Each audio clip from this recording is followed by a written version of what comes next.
ሰላም ጤና ይስጥልኝ አድማጭ ተመልካቾቻችን የጽናት ሚዲያ ቤተሰቦች እንደምን ቆያችሁ እንደምን አረፈዳችሁ እኔ በጣም ሰላም ነኝ እንግዲህ ፕሮግራማችን ጀምረናል የጽናት ቤተሰቦች ሁሉ ጊዜ በመናነሳቸው ሐሳቦች ላይ ሐሳብ የምትሰጡ ጽናትን የምትከታተሉ በጣም ነው ከልብ የምናመሰግነው እሱ ብቻ ሳይሆን ሐሳቦቻችሁንም እንከታተላለን የምናነሳቸው ሐሳቦች ላይ ገንቢ የሆነ ትችትም የሚያቀርቡ አሉ እኔ ለነሱ በጣም ትልቅ አክብሮት አለ ብዬ መግለጽ ፈልጋለሁ ሁሉ ጊዜ ገንቢ የሆነ ትችት አንዳንድ ጊዜ እኔ ጥያቄም ራሱ ካለ በጥያቄው ላይ በተለይ በኮሜንት ሳጥን ማነበው ጥያቄ መልስ ሰጣለሁ ስለዚህ እነዚህን ሰዎች የበለጠ አበረታታለሁ ለማለት ፈልጋለሁ እንደዚሁም ደግሞ ጽናትን በመደገፍ ጥሩ አስተያየትም ለኛም ለሞራላችን ሞራል የሚገነባ አስተያየት የምትሰጡ ሰዎችም ከልብ እናመሰግናለን ጽናትን ሰብስክራይብ አድርጉ ብዙ ሐሳብ አለ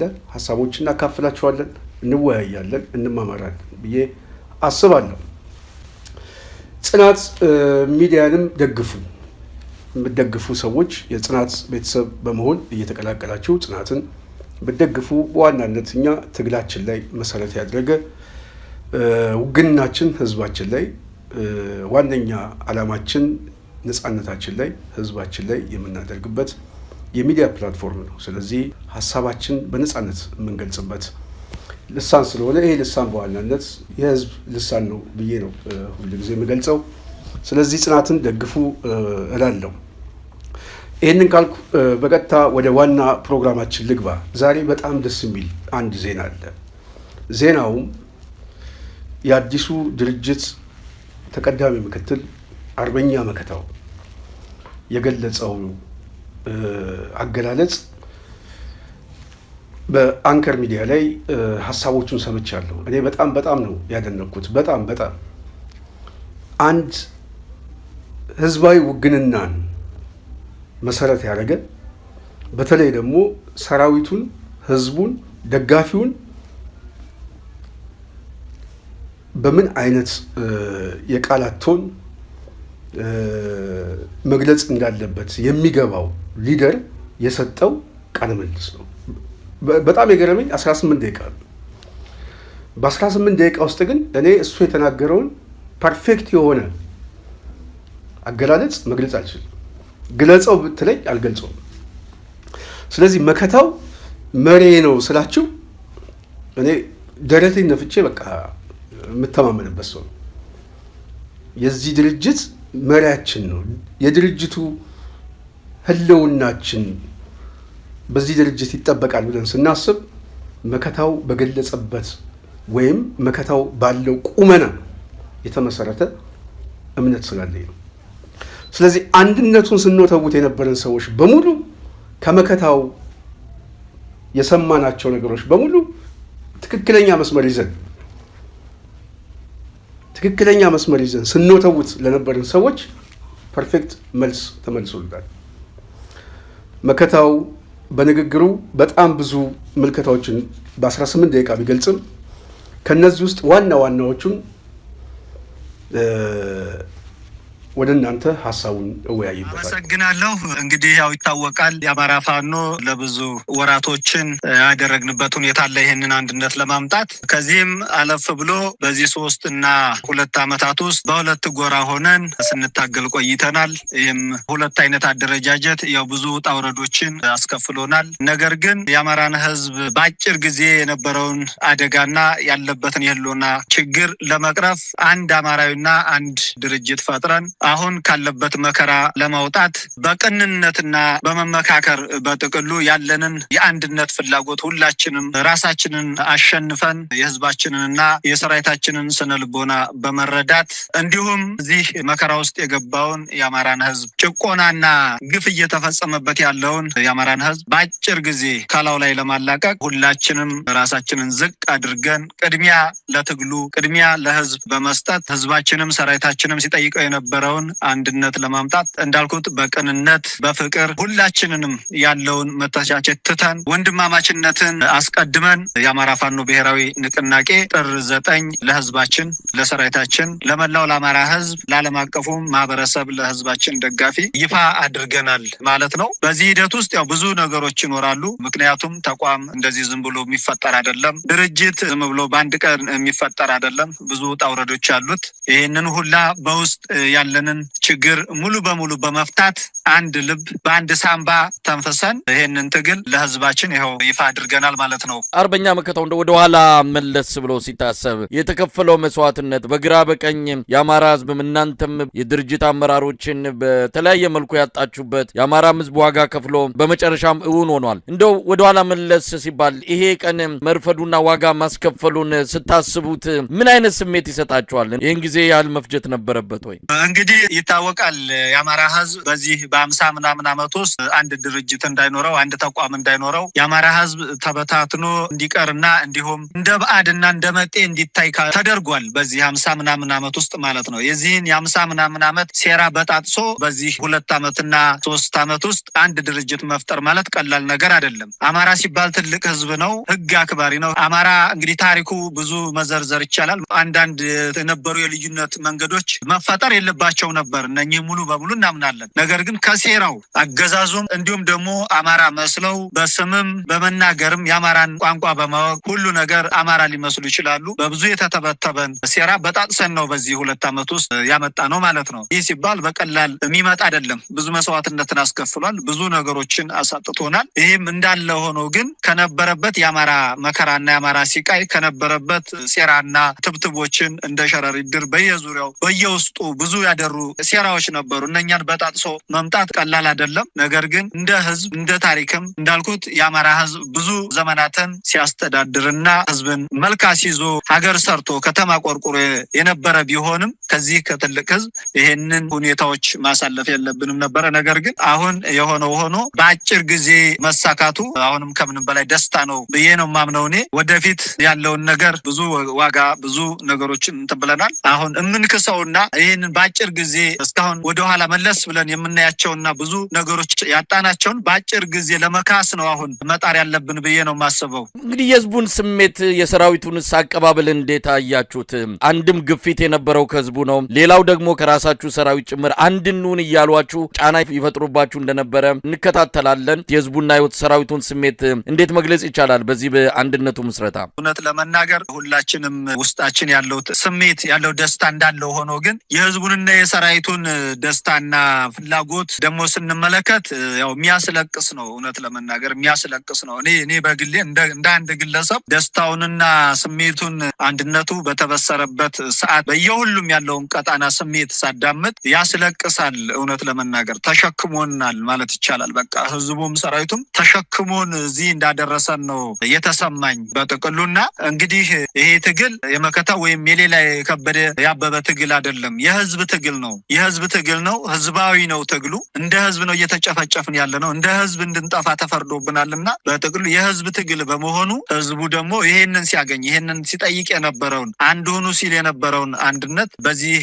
ዕለት አንድ ሆኖ በማየቱ የተሰማውን ደስታ የገለጸበትን ደስታ እውነት ለመናገር ከምንም በላይ በጣም የሚያኮራና የሚያስደስት ሆኖ ነው ያገኘ ነው። መሳይ ሌላው በዚህ አስተዋጽኦ ያደረጉ አካላት አሉ። በእርግጥ በመግለጫችሁ ላይም ምስጋና ያቀረባችሁበት ሁኔታ አለ። እንግዲህ መሳይ ያው በእኔ አቅም የሚገለጽ አይደለም። እንግዲህ የአማራ ህዝብ ነው ሊያመሰግናቸውም ታሪካቸውንም ሊገልጽ የሚችለውና እንግዲህ እንደ አንድ ድርጅት አመራር ከምንም በላይ ላመሰግን የምወደው አማራ ያው እንግዲህ ባህል አለው፣ ወግ አለው፣ እንዳልኩት መልካም ስነ ስርዓት ባለው እነኚህ ሰዎች ከአማራ አብራክ የወጡ የአማራ እንቁ ልጆችና ምሁራኖች ስለሆኑ እጅግ እኔ በእኔ ቃል አይደለም የሚገለጸው። እንግዲህ መላው የአማራ ህዝብ ይወዳቸውና ይህን ልፋታቸውን ነገ ለህዝብ ይፋ አድርጎ ሊያመሰግናቸው ይችላል ብዬ አስባለሁ። ሁሉን ነገር በማቻቻል ሁሉን ነገር በመገሰጥ ሁሉን ነገር ወደፊት የምንድንበትን አንድ እንደሆነ ሁሉን ነገር በማሳየት እንዲሁም ካላቸው ካላቸው ልምድ ካላቸው አሰራር በአጠቃላይ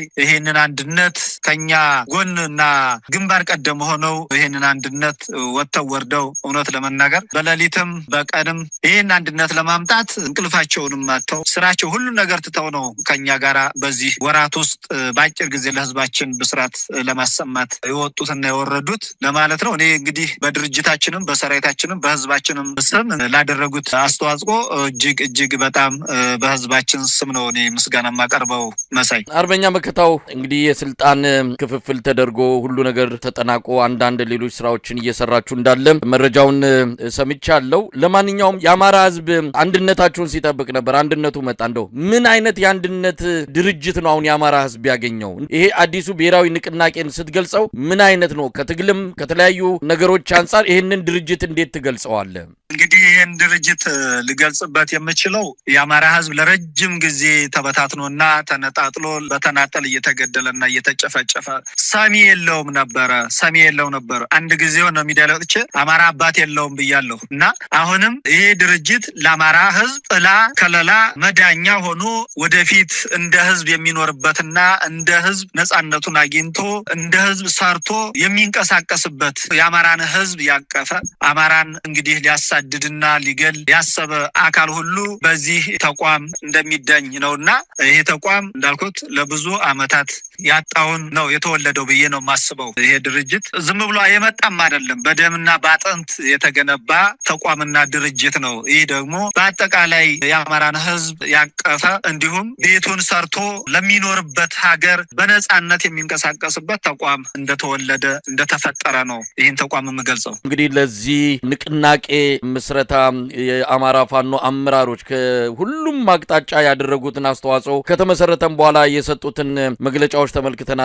አርበኛ እስክንድር ነጋ የተሰጠውን ኃላፊነት ለሌላ አካል እንዲሰጥ በሚል ያቀረበው ደብዳቤ በግራ በቀኝም በተለያየ አስተያየት ተወስዷል። ድርጅቱ በተመሰረተ በማግስቱ ይሄ መሆኑ ቅር ያሰኛቸው ወገኖች፣ በእስክንድርም የታየው እንደዚህ አይነት መንፈስ እንዴት ሊገለጽ ይችላል? አርበኛ መከታው ስለ አርበኛ እስክንድር እንኳን አይደለም እንግዲህ ትግል ተቀጣጥሎ ባለበት ሰዓት መጀመሪያ በአማራ ላይ ችግሩ ባንጃበበበት ሰዓት አማራ ታሪኩን ያድሳል ብሎ ነው የጀመረው። ከዚህ ትግሉ ጀምሮ እንግዲህ አሁን ወደዚህ ወደ ህሉና ትግሉም ተተቀላቀለ ጀምሮ ሲወጣ ሲወርድ ሲለፋ የነበረበት አማራ ቤት እንዲኖረው ተቋም ድርጅት እንዲኖረው የታገለ አርበኛ ነው። በዚህ ውስጥ ብዙ አስተዋጽኦ አድርጓል። የተበታተነውን እንግዲህ ተቋም ካሁን ፊት ይታወቃል የነበረው ወደ አንድ በመሰብሰብ ነገር ግን አልሳካ ብሎ ቅድም ስላነሳ ነው ከአንድ ወደ ሁለቱ ሆኖ አሁን ደግሞ ሁለቱ ድርጅት ወደ አንድ ለመምጣት ከፍተኛ ጥረት አድርጎ ይሄ ድርጅት አንድ ሆኖ የአማራ ህዝብ መከራ የሚያቆምበትን ተቋም ለመፍጠር በጣም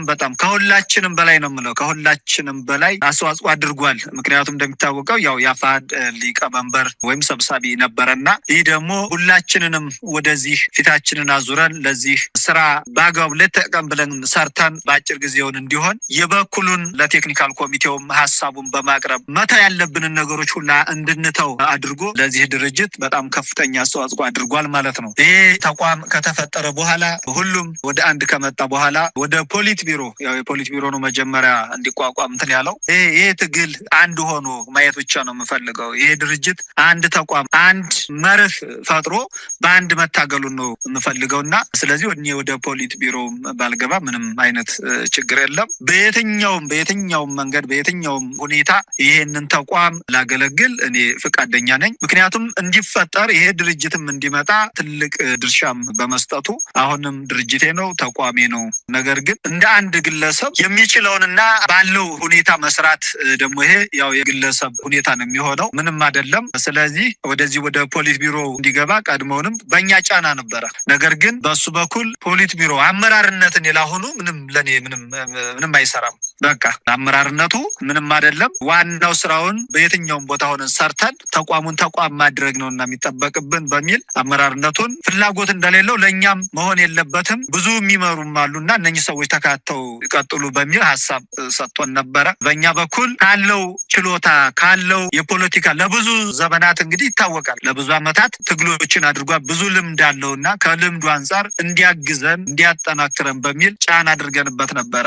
ነገር ግን በሱ ባሁን ባለበት ሁኔታ እኔ በየትኛውም ቦታ ሆኜ መርዳት እችላለሁ ስላለ ያንን ነገር ያለ መቀበሉን ይሄን ደግሞ ለህዝብም ሌላ እንዳይመስል የሌላ የኩርፊያ ወይም ደግሞ የሌላ ነገር እንዳይመስል ያንን ያሳወቀበት ሁኔታ ነው። ይሄ ደግሞ በደብዳቤው ላይ ለኛም ባሳወቀበት ያው ይፋ የሆነበት መንገድ አለ። ህዝብ ደግሞ ይሄንን ማወቅ አለበት። እንደው ዝም ብሎ የጥላት አጀንዳ የጥላት ሁኔታ ዝም ብለው እንደፈለጋቸው የሚያራግቡት ሁኔታ አለ። ይሄ ደግሞ ያው ከወንፊትም የመጣንበት እንደሆነ ይታወቃል። ነገር ግን በቀናነት በትህትና ነው ሁሉን ነገር የተደረገው። እዚህ ያለ የፖሊስ ቢሮም ደግሞ በትህትና ነው ሁሉን ነገር የተቀበለው። እሱም በትህትና ነው ያቀረበው ማለት ነው። እንግዲህ አርበኛ መከታው ድርጅት መመስረት ብቻውን በቂ አይደለም። በእርግጥ ሲጠበቅ የነበረ ሁሉም በጉጉት ይሄንን ቀን ለማየት ሲናፍቅ ነበረ። በመጨረሻም አግኝቶታል። ነገር ግን ድርጅት መመስረት ብቻውን ግብ ወይም የመጨረሻ ነው ተብሎ ሊወሰድ የሚችል አይደለም። ይሄንን ማጽናት ይጠይቃል። በቀጣይ ፈተናዎች አሉ። እነሱን ፈተናዎች ለመጋፈጥ ያገዛዙ ሰራዊት ላይ በፖለቲካም ሆነ በወታደራዊ መስኮች ድል በማስመዝገብ የአማራን ህዝብ ነጻ ማድረግ በጥቅልም የኢትዮጵያን ህዝብ ካገዛዙ ጭቆና ማላቀቅ የሚችል ጠንካራ ድርጅት ለማድረግ ምንድነው አሁን የምንጠብቀው? ምን እያሰባችሁ ነው? እንደሚታወቀው አማራ ያው ብዙ ምሁራን አለው፣ ብዙ ወታደራዊ ልምድ ያለው ኃይል አለ። ተቀናጅቶ የመስራት ሁኔታ ነበረ ያልተመቻቸው። አሁን ግን ሁሉም ምሁራኑም ጦር ጠበብቱም በአጠቃላይ በዚህ ቤት ተሰባስቦ አገዛዙ እንደሚታወቀው እኛ ጊዜ ሰጠነው እንጂ እኛ ተለያይተን ጊዜ እንዲገዛ አደረግነው እንጂ ወድቋል። አገዛዙ ከወደቀ ቆይቷል። ስለዚህ ይሄ ብዙም ጊዜ ይፈጃል ብዬ አላስብም። እንደሚታወቀው በዚህ 2-3 ዓመት ውስጥ አለኝ የሚለው ያገዛዙ ሰራዊት ፈርሶ ምንም ዜሮ ነው ያለው ማለት ነው። ያለው ይሄው ያማራ እንደሚታወቀው ያማራው ሆዳም ካድሪ ምናምን እንዲህ ይለፈልፋል እንጂ አገዛዙ ወድቋል። ደግሞ ያማራን ትግል የሚፈልጉት ያማራን አንድነት ሲጠብቁ የነበረው በየትኛውም ያማራን ትግል መቀላቀል የሚፈልገው አካል ደግሞ በቅርብ ጊዜ ይህንን ስርዓት እየጣለ እየለቀቀ ወደዚህ ወደ አማራው ቤት ይሰባሰባል ብዬ አስባለሁ። ስለዚህ በወታደራዊም በፖለቲካዊም ተቀናጅተን ተጠናክረን እንሰራለን። በስራም እናሳያቸዋለን። ስራችንን አይተው አካሄዳችንን አይተው ደግሞ በቅርብ ጊዜ ወደኛ እንደሚቀላቀሉና አገዛዙ እንደሚያበቃለትና እንደሚወድቅ ምንም ጥርጥር የለኝም። ከሌሎች የኢትዮጵያ ኃይሎች ጋር ጨምሮ በቀጣይ ምን መደረግ አለበት? በመግለጫችሁ ላይም ጠቅሳችኋል። ከማን ምን ይጠበቃል? እንደው በመጨረሻ መልእክት ካላችሁ። መልካም። እንግዲህ የመጀመሪያው መልእክቴ ይሄን ትግል ለሚደግፉና ይሄን ትግል እየተከታተሉ ያሉ ይሄንን ያገዛዙን አክቲቪስት ያገዛዙን አራጋቢዎች ጆሮ መስጠት የለባቸውም። አገዛዙ እንደሚታወቀው የተለያየ በሬ ወለደ የተለያየ የሚዲያ ግሪሳ አሰማርቶ ብዙ ሊያወራ ይችላል። ብዙ ቅዠቶች አሉ። ብዙ ቅዠቶች እነኛ ይሄን ትግል የሚከታተሉ ሰዎች ጆሮ መስጠት የለባቸውም ብዬ አስባለሁ። አሁን መሬት ላይ መታገል ስላቃተው አክቲቪስቶችን እየገዛ በገንዘብ እያሰማራ ብዙ ወዳደሮችን እየቀጠረ ይሄን ትግል ለማጨናነቅ በአየር ላይ ማለት ነው በአየር ላይ እንትን ለማለት ተንሰራፋበት ሁኔታ አለ። ለዚህ ደግሞ የአማራ ህዝብ ይሄንን ትግል ዳር መድረስ አለበት ብሎ ያመነውና እየተከታተለ ያለውን ይሄ እንደዚህ አይነቱን የበሬ ወለደ እና ቅጥፈት ነው በሙሉ እየሰራ ያለውና ይሄንን ነገር ጆሮ እንዳይሰጡት ትኩረታቸው ብቻ እዚህ ትግል ላይ እንዲሆን የሚል አንደኛ መልእክቴ ነው። እንዲሁም ከተለያዩ አጀንዳ የሚሰጣቸው ሁኔታዎች አሉ። የሆነ በትግል ውስጥ ብዙ ወራጆች ሊኖሩ ይችላሉ። ብዙ ሚንጠባጠቡ ሊኖሩ ይችላሉ። ብዙ ድራማዎችን ለመስራት የሚሞክርበት ሁኔታ አለ። ይሄ ትግል ባህሪ ነውና ነገር ግን አንዳንድ ከሌሎች አሁን ይሄንን ትግል እንትን ለማለት የሚያስወጣበት አንዴ ቀይ ባህር የሚያነሳቸው ነገሮች አሉ እና እነኚህ ላይ ምንም አይነት እንትን እንዳይል። ምክንያቱም ባለፈው ወደዚህ ወደ አማራ ክልል ወረራ በተደረገበት ጊዜ ጌታቸው ረዳ በአማራ ህዝብ ላይ ማወራረደው ሂሳብ አለ ብሎ ነበር። ዛሬ የት ነው ያለው? አብይ ጋር ነው ያለው። በአማራ ህዝብ ላይ ሲሳለቅ የነበረው ያ በአማራ ህዝብ ላይ ሂሳብ አወራረዳለሁ ሲል የነበረው አካል ዛሬ ነው ያለው አብይ ጋር ነው ያለው ማለት ነው። ስለዚህ አንዳንድ እየተንጠባጠቡ አጀንዳ ለመስጠት ሰራዊታችንን ለማወናበድ የሚሞክሩ እንደዚህ አይነት የሚያነሱ አሉ። በእንደዚህ ሁኔታ የተጠመዱትን ጆሮ መስጠትና ትኩረት ማድረግ የለብንም። የአማራ ህዝብ እንደ አማራ ለመዳን እንደ አማራ ተደራይቶ ህልውናውን ማስከበር ስላለበት እዚህ ላይ ትኩረት ማድረግ እንዳለባቸው ሁሉም እንዲረዳና ይህንን ትግል እንዲደግፍ የሚል መልእክት ነው ማስተላልፈው። መሳይ እንግዲህ በቀጣይ ሂደቶች ስራዎች ገና አላለቁም። እነኝን እያስተካከል ሚዲያዎችም ሻፕ የሚይዙበት ሁኔታም ይስተካከላል ማለት ነው። ምክንያቱም ዝም ብሎ አንድ ነገር ለመስራት ወይም ዳር ለማድረስ ፈር መያዝ አለበት ብዬ አስባለሁ። የመሰለውን የተለያየ ነገር አጀንዳ እንትን ሊል ይችላል። ሆኖም ግን ትግሉ መስመር ይዞ በሚዲያውም በሁሉ በውጭ ያለው የዲያስፖራ አካላት ሁሉም ካሁን ቀደም የተለያዩ ነገሮች ሆነው ሊሆን ይችላል። ያንን ሙሉ በሙሉ እዚህ መሬት ላይ እንደሰራ ነው ሁሉም ይቅርታ መድረክ ተፈጥሯል። እኛ ጋር አሁን እዚህ ፖሊስ ስብሰባ ስናደርግ መጀመሪያ ስናውቅም ሳናቅም ያጠፋነው ነገር ሊኖር ስለሚችል መጀመሪያ ለህዝባችን ስንል ለህዝብ ቅድሚያ ሰጥተን ይቅርታ መባባል አለብን ብለናል። ስለዚህ በውጭም የተለያዩ አካሎች ሊኖሩ ይችላሉ። እነኚህም ወንድማማችነትን ፈጥሮ በእያንዳንዱ የተለያየ ቤት ሊኖረው ይችላል። የተለያየ ቤት ስል የእያንዳንዱ የራሱ የሆነ የሚንቀሳቀስበት የራሱ የሆነ ሚዲያ የራሱ የሆነ ለአማራ ህዝብ የሚታገልበት የተለያዩ ተቋማቶች ሊኖሩ ይችላሉ። እነኚህም ውስጥ ለውስጥ ተነጋግረው ይሄንን ትግል በአጭር ጊዜ መሬት ላይ ያመጣነውን ትግል እውንም ሆኗል። ከዚህ በላይም ደግሞ የተሻለ እንዲሰራና እንዲሻገር ይፈልገው ነገር እንዲሟላለት ይቅርታ በመጠየቅ ውስጥ ለውስጥ የራሳቸውን ስለሚያውቁት ራሳቸው ስለሚያውቁት ምን ሲሰራ እንደነበር ስለሚታወቅ ይሄንን ነገር በአጭር ጊዜ ውስጥ ለውስጥ ይቅርታ ተጠያይቆ እንዳስፈላጊነቱም ደግሞ የራሳችን ተቋሙ በሚፈጥረው መድረክ የሚጠናቀቅና ወደፊት የሚመጣበት ሁኔታ ይኖራል ማለት ነው። በጥቅሉ በአጭሩ ያለኝ ይሄ ነው። ለአማራ ህዝብም ሆነ ለትግል ደጋፊዎቹ እንዲሁም ለመላው ኢትዮጵያ ለዓለም አቀፉም ማህበረሰብ ይሄንን ነው ማስተላለፍ የምፈልገው። መሳይ አመሰግናለሁ። አንከር ሚዲያ ከሱ ላይ ወስደን ምናልባት ያው ብዙ ጊዜ እንደዚህ አይነት ኮት የሚደረጉ ሀሳቦች ስንወስድ ያለ ፍቃድ ዝም ብለን እናነሳለን። ያው ለትግል የሚጠቅም ነው ብለን ስለምናስብ ለማንኛውም እዚሁ ላይ መከታው የተናገረው አንድ ጉዳይ አለ። የመጀመሪያው ያስለቅሳል አለ መከታው። ምን አንድ አማራ ድርጅት እንዲፈጠር ከማናችንም በላይ ደክመናል። ይህንን ጊዜ ማየት ለሚናፍቅ ሰራዊታችን ያስለቅሳል። አንዳንዴ ስናስበው ተሸክሞናል። ርዕሳችን ይሄ ነው። ይህንን ስናይ ያስለቅሳል።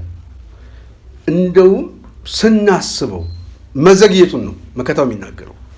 አንድነታችን በዚህ ደረጃ የሚናፍቀው ሰራዊት ህዝቡ የሰጠን ግብረ መልስ ደስታውን ስናየው ተሸክሞናል፣ ችሎናል፣ የጥፋተኝነት ስሜት ተሰምቶናል። ይሄ የጥፋተኝነት ስሜት እንዲሰማን ያደረገው ደግሞ በዋናነት ሲናገር መከታው አመራሩ የተለያዩ አንድነቶችን በተለይ አንድ ሆነን ተቀራርበን እንዳንሰራ ሰንካላ ምክንያቶች ገጥመውን ነበር ይላል። እነዚህ ሰንካላ ምክንያቶች አንዱ አማርኛ ቋንቋ የሚናገር ግን የአማራን አንድነት የሚበትን ኃይል ገጥሞን ስለነበር በዚህ ከፍተኛ የሆነ የሴራ ትንተና የፕሮፓጋንዳ ስራ ተቀራርበን አንድ ድርጅት ለመመስረት ረጅም ጊዜ ፈጅቶብን፣ ግን ይሄንን ሰብረን ይሄንን ሴራ በጥሰን አገዛዙ አይችሉም ሲለን ችለን አሳየናቸው እና የሴራ ወጥመዱን መበጠስ ችለናል። ይሄ ፐርፌክት የሆነ አናሊሲስ ነው። ከዚህ በፊት ጽናት ሚዲያ በደጋጋሚ ስትናገር የነበረው አንዱ ይሄ ነው። ይሄ የሴራ ትንተና አሁን መሬት ላይ ያሉ ሰዎች ገባቸው። ሲገባቸው በጥሰው ወጡ። አንድነቱ ሲመጣ ግን የአንድነቱ ስሜት ህዝቡን ሲያዩት ያስለቅሳል። እንደ አንድ ኃላፊነት እንደሚሰማው ሰው ወደኋላ ችግሩን ስንገመግም ግን ተሸክሞናል፣ ችሎናል የሚል ግምገማ ይዘናል ያለው እና በጣም ደስ የሚል አገላለጽ። ስለዚህ መከታው እንዳለው ድርጅት የአማራ ህዝብ መመስረት የሚያስፈልገው በዋናነት የተቋም ውሳኔ መጠበቅ ስላለበት ነው። ለማንኛውም ጉዳይ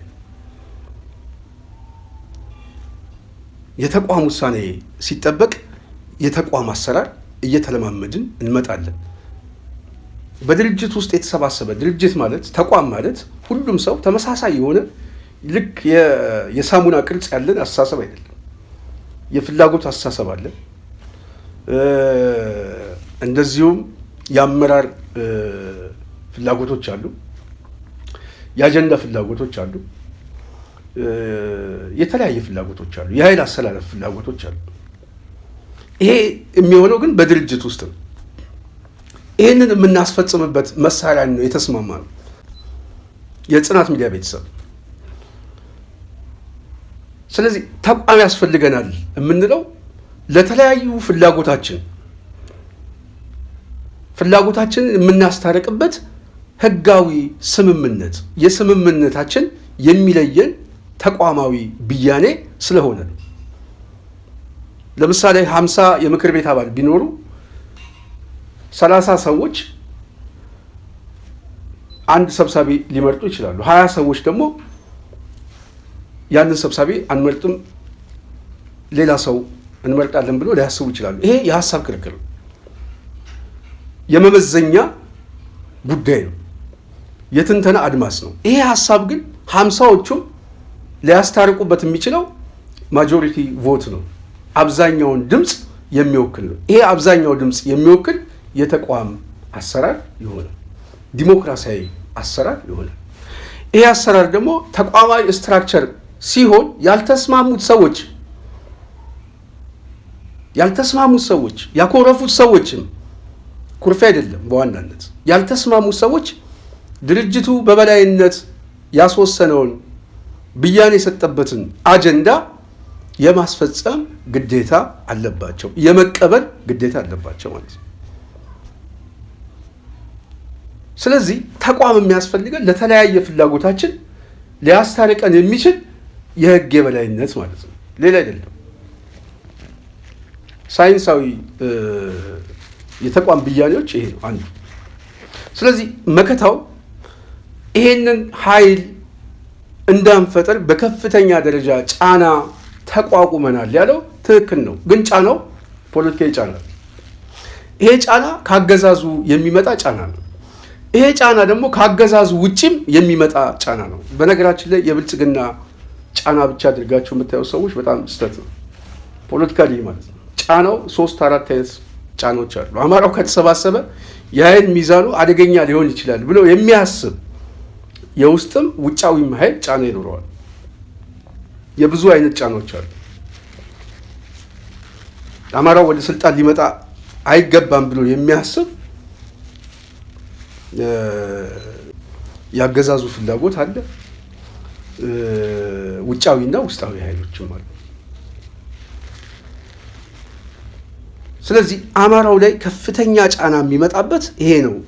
ምክንያቱም የዳከመ አማራ መፈጠር ከቻለ ምንጊዜ የሚገዛ የሚንበረከክ ማህበረሰብ አለ።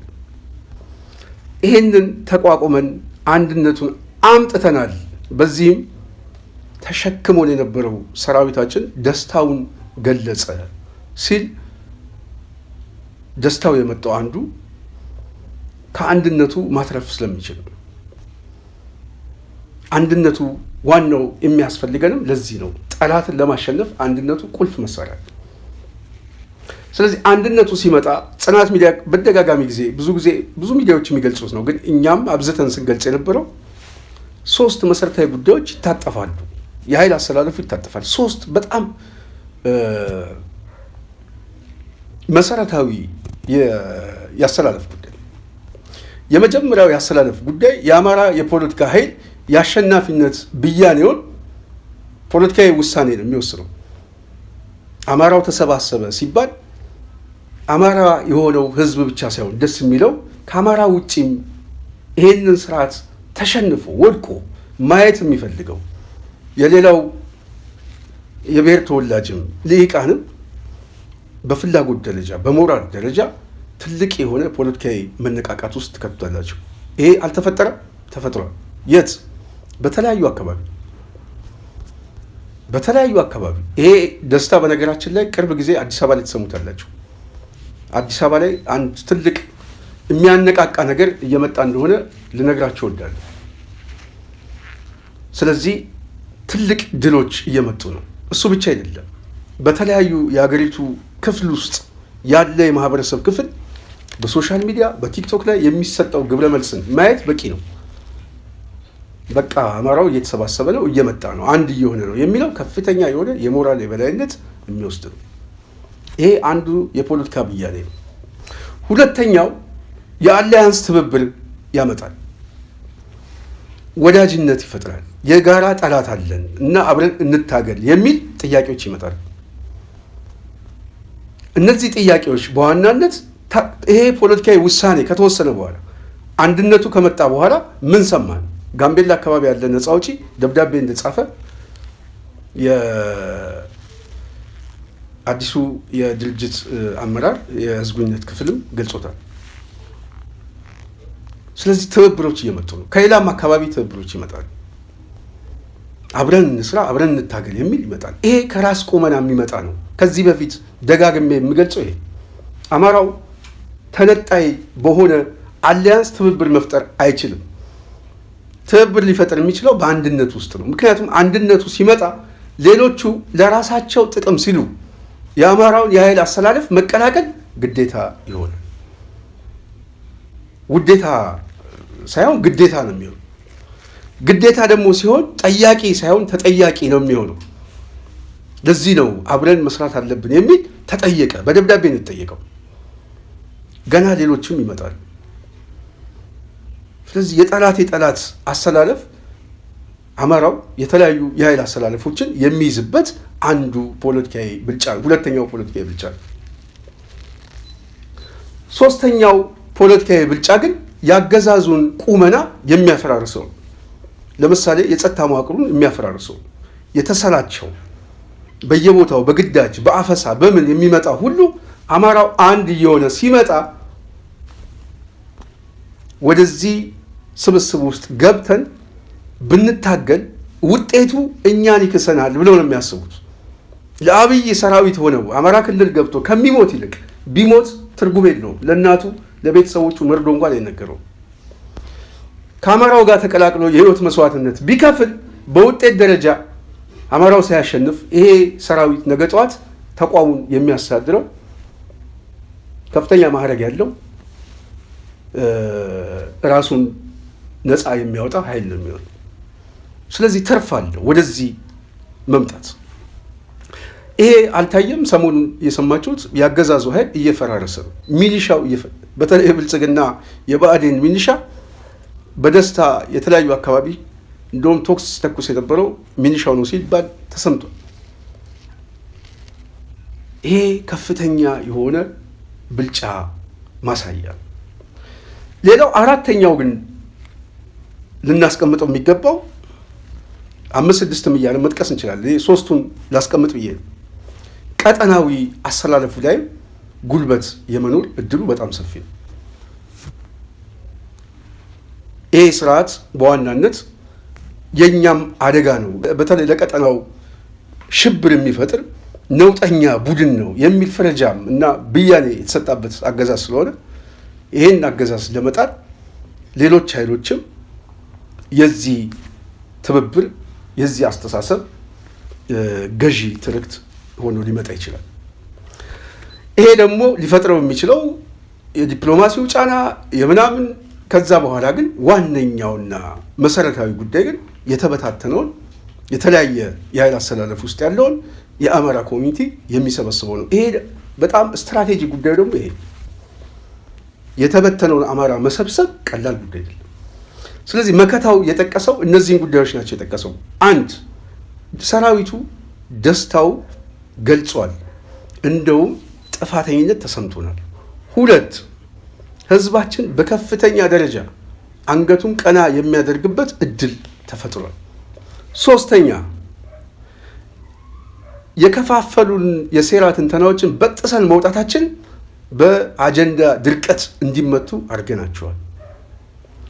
ሌላው አራተኛ በዋናነት የጠላትን ፍላጎት መገምገም የምንችልበትን እድል ፈጥሮልናል።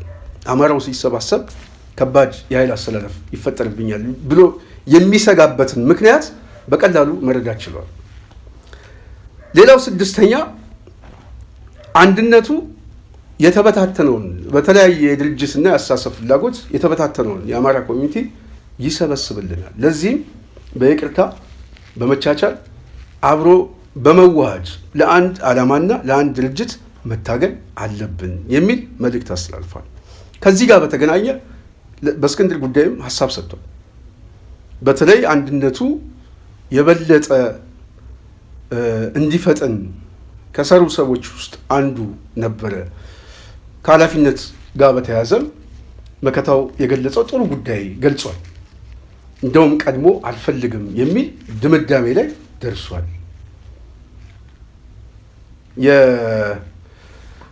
የአቶ እስክንድር ጉዳይ ሰሞኑን በጣም ያው የሚዲያው ውዝግብ ተፈጥሮ ነበረ። እኛም እንደ ሚዲያ እንደ አንድ የፖለቲካው እንደሚከታተል ሰው ሀሳብ አስተያየት ሰጥተናል። በዚህ ጉዳይ ላይ ዋነኛ ሀሳባችን የለቀቀበት አውድ እንድምታው ምንድን ነው? ከራሱ እንስማ ወይም ደግሞ ከድርጅቱ ይሰማ የሚል ጥያቄም ጠይቀን ነበረ። በዚህ ጥያቄ ላይ እውነት ለመናገር የድርጅቱ ህዝብ ግንኙነት በዚህ ጉዳይ ላይ መልስ ሰጥቶበታል። ምክንያቱ ባይገለጽም ጥያቄውን ግን እንደተቀበሉት፣ ምክንያቱ ምን እንደሆነ አልተገለጸም። ኦኬ፣ እሱ ነገ ጠዋት የምንሰማው ጉዳይ ነው፣ ምንም ችግር የለውም። ጥያቄውን ግን እንደተቀበሉት እና በአባልነት ለመቀጠል እንደፈለገ ተገልጿል። ኦኬ፣ አንድ መልስ አግኝተናል። ሁለተኛው መልስ ግን መከታው የሰጠው ቃለ ምልልስ ላይ ነው። በዋናነት አርበኛ እስክንድር ከዚህ በፊት ኮመንት መጥቷል። ሰውየው ምናምን ስል ያው የጽናት ሚዲያ ቤተሰብ ብዙ ጊዜ ከቅርበት አኳያ ብዙ ቀለል አድርገን ስለምንጠራው ነው ብዙ እየለመደብኝ ያለው።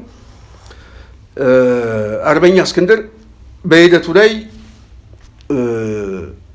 ከፍተኛ ሚና መወጣቱን እና ኃላፊነት አልፈልግም፣ አንድነቱ ብቻ እንዲመጣ ነው የምፈልገው የሚል ስሜት መጀመሪያውኑ በዚህ ጉዳይ ላይ አጽንኦት ሰጥቶት ነበረ የሚል አንድ ብያኔ ነግሮናል። አንድ መረጃ። ሁለተኛው መረጃ ግን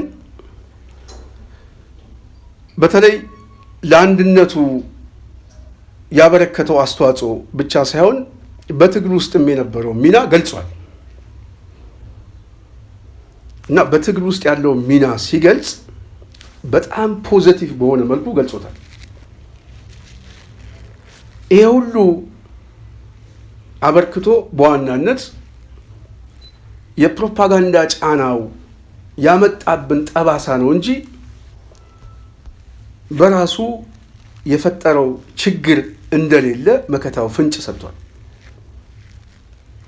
ስለዚህ አባል ሆኖ ቢቀጥልም ፍላጎቱን እናከብራለን፣ ጥያቄው ግን የእሱ ጥያቄ እንደሆነ መጀመሪያም ገልጿል የሚለው እንግዲህ ጥሩ ስሜት የተሰማቸው ሰዎችም እንዳሉ ያልተቀበሉትም ሰዎች አሉ።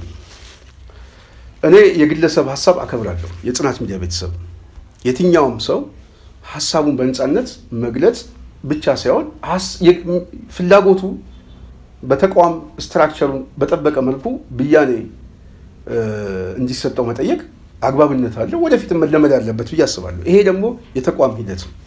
እኔ ድርጅት ኃላፊ ሆኜ ያገለገልኩ አልፈልግም ብዬ ስቀር ከድርጅቱ እሰናበታለሁ ብዬ መልቀቂያ ያስገባው ድርጅቱ መልቀቂያ ሰጠኝ፣ ለቀኩኝ።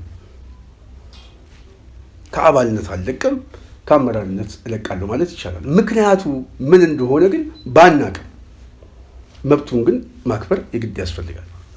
ሁለተኛ እኔ የጠየቅኩት ጥያቄ በአንድ ጉዳይ ላይ ተመልሶልኛል።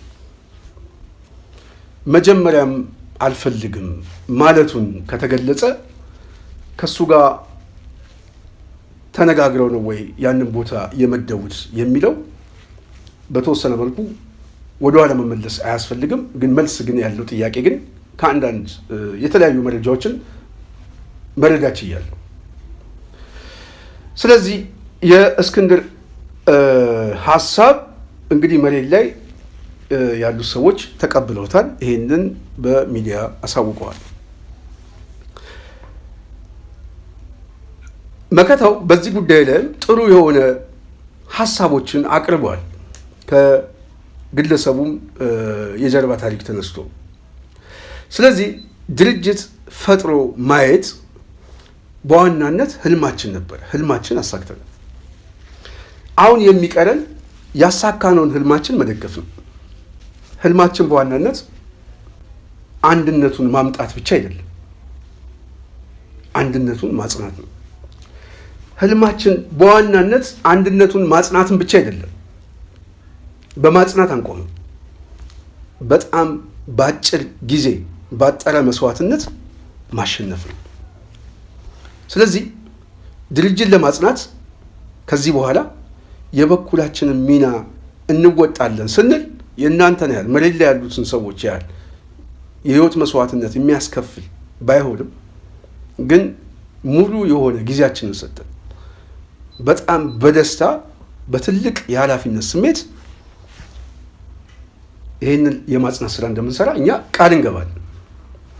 ሁለተኛ ከማጽናትም በላይ አገዛዙን ማሸነፍ የምንችልበት በሁለት መሰረታዊ ጉዳይ ነው። አንዱ እጃችሁ ላይ ባለ የኃይል ብልጫ ነው። ሁለተኛው በፕሮፓጋንዳና በመረጃ ነው። ለዚህ ደግሞ ትልቁ ሚና ሊጫወት የሚችለው ሚዲያው ነው። ስለዚህ ሚዲያውን በመጠቀም ያገዛዙን የፕሮፓጋንዳ ልሳን መስበር የሚችል አቅም አለ። ይህንን አቅም ግን ለመሰብሰብ ምን ይፈልጋል? መከታው የተናገረው ነጥብ አለ። መከታው የተናገረው ነጥብ በዋናነት በተለይ በተለያየ አመለካከትና አሳሰብ የተቋሰለና የተለያየ ጠርዝ ላይ የቆመው ውጭም ያለው ውስጥም ያለው ኃይል መሰብሰብ አለበት፣ በይቅርታ መፈታት አለበት፣ አንድነቱን ማምጣት አለብን የሚል መልእክት አስተላልፏል። ይሄ ገንቢ ሀሳብ። ስለዚህ ማድረግ ያለብን በተለይ ይሄ አንድነት የሚያሳስብ የትኛውም እኔ አማራ ነኝ የሚል ኃይል ተሰባስቦ ትግሉ ላይ መሰረት ያደረገ ተቋማዊ አሰራርን የበለጠ አማራው እየሰረጸበት እንዲሄድ በድርጅት መልክ ብቻ እንዲሰራ። ለምሳሌ ህዝብ ግንኙነቱ ሰሞኑን የሚዲያ ካውንስል ቢያቋቋሙ ጥሩ ነው። በየቦታው ሄዶ ከሚናገር አንድ የሚዲያ ክፍል ቢያመጡ የተሻለ ነው። ሶሻል ሚዲያ ላይም እንደዚሁ የሚናገሩበት የተለያየ የዩቲዩብ ቻናልም ከሆነ በተመሳሳይ ቴሌግራም ቻናል። ይሄ በጣም ቀላል ጉዳይ። ይህንን ቶሎ ብሎ ድርጅቱ የሚያውቀው የሚቆጣጠረው የራሱ የሆነ የሚዲያ ክፍልና ኤዲቶሪያል ቦርድ ያለው አንድ ተቋም ህዝብ ግንኙነቱ ቢፈጥር በቅርብ ጊዜ ምናልባት እናሳካዋለን። ለዛ ፕሮሰስ ጀምረናል ብሏል። ይሄ ነው በቃ አሁን ተቋማዊ አሰራር ይጀምራል። እንደ ድርጅት ያው ኮት እየደረገ ስለሚገለጽ አንዳንዴ የግለሰብ ሀሳብም የድርጅት ሀሳብ እየሆነ ድርጅት የሚወቀስበት ሂደት አለ። ይሄ ብዙ ጊዜ እኛ ጋርም የደረሰብን ኪሳራ ነው። ስለዚህ የድርጅት ልሳን ግን መፈጠሩ ግን የድርጅት አቋም ነው። የድርጅት አቋም ደግሞ የአመራር አቋም ነው። ስለዚህ ኃላፊነት የሚወስደው ግለሰቡ አመራሩ ሳይሆን ድርጅቱ ነው። ቢሳሳትም ቢወቀስም ቢያተርፍም በተመሳሳይ ፖለቲካዊ ትርፍ ቢያገኝ። ስለዚህ የህዝብ ግንኙነት ኃላፊው በቅርብ ጊዜ ለዚህ ጉዳይ መልስ እንሰጣለን ብለዋል። ደስ የሚል ነው። አሁን ተቋማዊ ስትራክቸር እየተጠበቀ ነው፣ እየተለማመድን ነው። የጽናት ሚዲያ ቤተሰብ እኔ የተለያዩ ሀሳቦችን እሰማለሁ። ከዚህ ሀሳቦች አንዱ የአማራው ኃይል ላይ ካለፈ የድርጅት ፍላጎት ላይ የመጣ መጓተትና መቋሰል አሁንም እየተገለባበጠ የመጣ አንዳንድ ችግሮች አሉ ብለው የሚያስቡ ሰዎች አሉ። ጥርጣሬውን ይቀበላሉ። መፍታት ግን የምንችለው የምንፈታበት መንገድ ተቋም ስንጠብቅ ነው። ከዚህ በፊት ተቋም ስላልጠበቅን የተፈጠረ ችግሮች አሉ። አሁን ግን ተቋም ብንጠብቅ ተቋም ማዳን ብንችል ልዩነታችን በተቋም እያስታረቅን መሄድ እንችላለን። ተቋሙ የሚያስፈልገን አንዱ ልዩነቱን የምንፈታበት መሳሪያ ስለሚሆን፣ ስለዚህ ይሄንን ተቋም ካጣን ከዚህ በኋላ ህዝቡ በከፍተኛ መሰላቸት ውስጥ ብቻ ሳይሆን ዲሞ ነው የሚሆነው። ተስፋ ነው የሚቆርጠው። ተቋም መስራት አልቻልኩም፣ ስለዚህ ተሸንፌያለሁ፣ የሊቃን ክስረት ደርሶብኛል የሚል ድምዳሜ ውስጥ ሲገባ ተስፋ ይቆርጣል። ተስፋ ከቆረጠ ምናልባት የተራዘመ ችግር ውስጥ ልንገባ እንችላለን። በተቋም አስተሳሰብ እጦት አንድ ማህበረሰብ ለነጻነት በሚያደርገው ትግል ላይ ከፍተኛ የሆነ የተራዘመ ጊዜ ሊወስድበት ይችላል። አዲስ አበባን እንደ ምሳሌ ወሰዱ። በተለይ የቅንጅት ምርጫ ቅንጅት በአዲስ አበባ በሀገር አቀፍም በከፍተኛ ውጤት ቢያሸንፍም አገዛዙ ቀድሞ ያፈረሰው ተቋማዊ ስትራክቸሩ። ስለዚህ ተቋማዊ ስትራክቸሩን ሲያፈርሰው ደግሞ ህዝቡ በከፍተኛ ደረጃ የሚሰባሰብበት ስላጣ ፍርሃት ውስጥ ገባ፣ የሚከላከልለት አጣ። ምክንያቱም አመራሩ በከፍተኛ ደረጃ እስር ቤት ውስጥ ገባ፣ ተፍረክርኮ ድርጅት ወጣ። በተለይ ለአገዛዙ የሚቀርቡ ሰዎች ቅንጅት ከነስሙ ተሰጠ፣ አላገጡበት። ስለዚህ አብዛኛው ህዝብ የተነቃቃው ህዝብ ወደ አደባባይ የወጣው ህዝብ ደግሞ ወደ ቤቱ ተመልሶ ገባ። ምን ያህል ዓመት ፈጀበት? 20 ዓመት ከዛም በላይ። ይሄ ታሪክ በፋኖ ላይ ስንደግመው የፋኖ ስትራክቸሩን እየጠበቅን ተቋማዊ ከነ ችግሩ ነው የምለው። አሁን በጣም የተለያየ ውስብስብ ችግሮች ቢኖሩ፣ መጓተቶች ቢኖሩ፣ የሴራ ትንተናዎች ቢኖሩ ግን እያስገደድን በማስገደድ አንዳንድ ጊዜ ሲሳሳቱ መተቸት የግድ ያስፈልጋል፣ ገንቢ ትችት። በሌላ በኩል ግን መደገፍ ደግሞ የሚያስፈልገን ተቋሙን ማስቀጠል የግድ ስለሆነ ነው፣ የህልውናችን መሳሪያ ስለሆነ። ስለዚህ ተቋሙን በመደገፍ ያሉትን ሰዎች በመደገፍ ከነ ችግሩም ቢሆን ብናግዝ ጥሩ ነው ብዬ አስባለሁ። ለነገ ጠዋት ትልቅ መሳሪያ ትልቅ ጉልበት ሆኖ ስለሚመጣ ስለዚህ ከነ ችግሩም ቢሆን ይህንን ተቋም መደገፍ ምርጫ የለውም፣ በተለይ አማራ ህዝብ። ስለዚህ ተቋማዊ ስትራክቸሩን ደግሞ እየጠበቁ እንዲሄዱና ከዛ ጋር እየተለማመዱ እንዲመጡ ጫና ማድረግ ደግሞ የሚዲያው ኃላፊነት ነው፣ የፖለቲካ ማህበረሰቡ ኃላፊነት ነው። ከየትኛው ጊዜ በላይ እኛ እንደ ጽናት ሚዲያ የምናሳስበው ምንጊዜ ተቋማዊ የሆነ መልክ ስንጠብቅ ከግለሰብ ትከሻ እንወርዳለን። ስለዚህ አሁን እዚህ ተቋም ውስጥ ያለ በሙሉ አንድ ሰው ነው። መከታው ልክ እንዳለው በአንድ ሳምባ እንደሚተነፍስ አንድ ሳምባ የሚያስብለው ተቋማዊ የሆነ ውሳኔዎች ስላሉ፣ አቋሞች ስላሉ ነው፣ ብያኔዎች ስላሉ ነው። ስለዚህ የሚወሰነው የሚፈጸምበት እሱ እንዳለው በአንድ ሳምባ ነው። ደጋፊው በአንድ ሳምባ፣ ሚዲያው በተመሳሳይ። ስለዚህ ይሄ ስትራክቸርን እየጠበቅን ከዚህ ጋር እየተለማመድን ስንመጣ አማራው ነገ ጠዋት ሀገር መቀበል ይችላል፣ ሀገር ማጽናት ይችላል የሚለውን በመርህ ደረጃ ማሳየት የምንችለው የተቋም አሰራርን ስናሳይ ነው። አንድ አይሆኑም ሲባል አንድ ሆነናል። መጽናት አይችሉም ሲባል ጸንተን ማሳየት አለብን። ልዩነታቸው መፍታት አይችሉም ሲሉን ፈተን ማሳየት አለብን።